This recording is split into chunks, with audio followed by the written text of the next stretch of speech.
ইনকিলাব মঞ্চের আহ্বায়ক শরীফ ওসমান বিন হাদি হত্যা মামলার প্রধান আসামি ও মূল শুটার ফয়সাল করিম মাসুদ ওরফে রাহুল এবং তার সহযোগী আলমগীর অবশেষে ভারতে গ্রেপ্তার হয়েছেন। তবে আটক দুজনকে কবে বাংলাদেশে ফেরত পাঠাবে ভারত, এমন প্রশ্ন উঠেছে জনমনে। ৮ মার্চ বাংলাদেশ সীমান্তের কাছে পশ্চিমবঙ্গের উত্তর ২৪ পরগনা জেলার বনগাঁ এলাকা থেকে তাদেরকে গ্রেপ্তার করে কলকাতা পুলিশের বিশেষ টাস্ক ফোর্স STF। আলোচিত এ হত্যা মামলার ২ অভিযুক্তকে গ্রেপ্তারের পর প্রশ্ন উঠেছে ভারতীয় কর্তৃপক্ষ তাদের বাংলাদেশের হাতে তুলে দেবে কিনা। সম্প্রতি DGFI এর নবনিযুক্ত পরিচালক মেজর জেনারেল কায়সার রশিদ চৌধুরী ভারত সফর করেন। তিনি এ সময় ভারতীয় কর্তৃপক্ষকে ওসমান হাদি হত্যা মামলার আসামি সহ সব সন্ত্রাসীকে আটক করে বাংলাদেশে ফেরত পাঠানোর অনুরোধ জানান। স্থানীয় একটি সংবাদ মাধ্যমের খবরে বলা হয়েছে, বাংলাদেশ সরকারের সরবরাহকৃত তথ্যের আলোকেই গ্রেপ্তার করা হয়েছে শুটার ফয়সাল ও তার সহযোগী আলমগীরকে।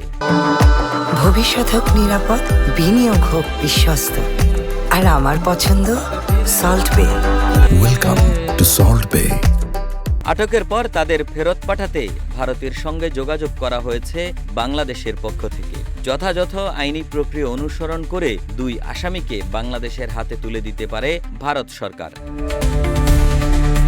এদিকে আটক হওয়া ২ আসামিকে ৮ মার্চ বিধাননগর আদালতে হাজির করা হয়। পরে আদালত তাদের ১৪ দিনের জন্য রিমান্ডে পাঠানোর নির্দেশ দেন।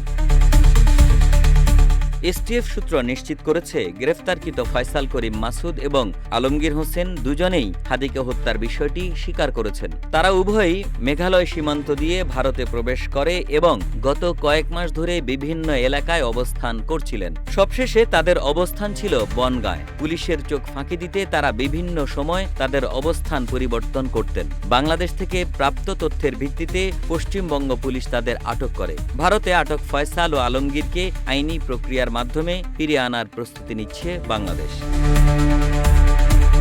গত বছরের ১২ ডিসেম্বর রাজধানীর পল্টনের বক্স কালভার্ট রোডে গুলিবিদ্ধ হন শরীফ ওসমান বিন হাদি।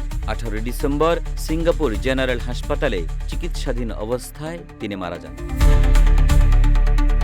একে আজাদ, রূপালী বাংলাদেশ।